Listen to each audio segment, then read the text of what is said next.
na hindi inaasahang nangyari noong 1991 na tumagal hanggang 1995. Ito po ang Mount Pinatubo eruption na nagpalubog po sa buong bayan ng Bacolod ng almost 20 feet. Kung kaya kapito ang pinasukan po natin kanina, ito na po ay ang bintana na po ng ating simbahan. Unang iapak po natin, yan na po ang firework po talaga ng ating simbahan. Kung ating pong susuriin, tayo po ay nasa taas na dapat ng ating simbahan. At makikita niyo po sa side ng ating simbahan, yan po ang mga bintana po ng ating simbahan na kung saan dati po kailangan pa po ng manubela para yan po ay buksan. Gayun din po, dito po sa ating altar, ang ating retablo ay original po. Lahat po ng nakikita po natin sa ating retablo, yan po ay original pong hinukay at itinayo muli dito po sa ating simbahan. Ang ating pong simbahan gusto na pong ipasara noon dahil alam po natin delikado na siya dahil sa nangyari trahedya. Pero ang mga tao dito po sa bayan ng Bacolod ay hindi pumayag. Sila po ay naghanap ng paraan para muling magamit po ang ating simbahan. Dinagdagan po ng reinforcement ang ating simbahan upang ito po ay mas maging matibay. Ang lahat po ng kailangan ni-restore ay ni-restore. Pinagtulong-tulungan po ng mga tao dito po sa bayan ng Bacolod. Dito rin po sa simbahan ng San Guillermo naganap ang isa sa naging sikat na teleserye sa ABS-CBN, yun po ang May Bukas Pa, na kung saan si Santino at si Bro, dito po yun ginawa. Lahat po ng scene, maging po yung scene na kinakausap ni Santino si Bro, nandun po yun sa likod, dun sa sementeryo.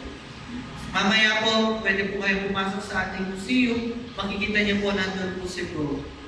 Nandun pa po siya hanggang ngayon. At dito po sa ating simbahan, ang ating simbahan ay ang buhay na testamento ng pagiging matatag ng ating mga tao dito po sa bayan ng Bacolod, lalong-lalo na po sa kanilang pananampalataya.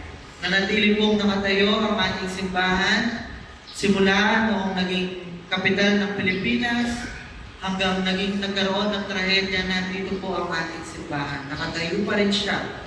At nandito ang ating Panginoon upang makinig sa atin. At nagpapaalala po sa atin na kahit anumang trahedya ang dumating sa atin, anumang problema, ang kaharapin natin ng Panginoon ay nananatiling nakatayo, handang yumakap at makinig po sa atin. Muli po, maraming salamat po sa inyong pagdalo dito po sa ating simbahan at naway maging magpaunin po natin ang aral na binibigay po ng ating simbahan. Maraming salamat po. Father, maraming salamat po. Sa ngalan ng Merican Christians Parish, ang aming masasalamat sa iyo ay Christian Advocate Father Joseph na siyang purang parungkol ng San Guillermo Parish.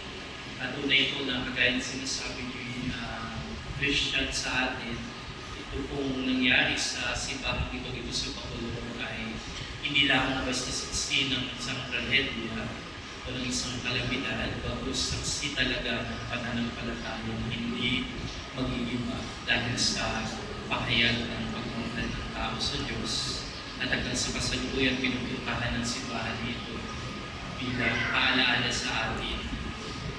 Tayo man ay nawala sa mundong ito, pero pananampalataya, paalaala sa Diyos. Magkakaroon po tayo ng picture taking. Siguro po nandun lang siya sa likod si Mark. Karoon po tayo ng nagtulong para po isang kapat na video. Nilunok mo na. Pwede po tayo sa tingin Nabalik mo? para po natin po yung iba.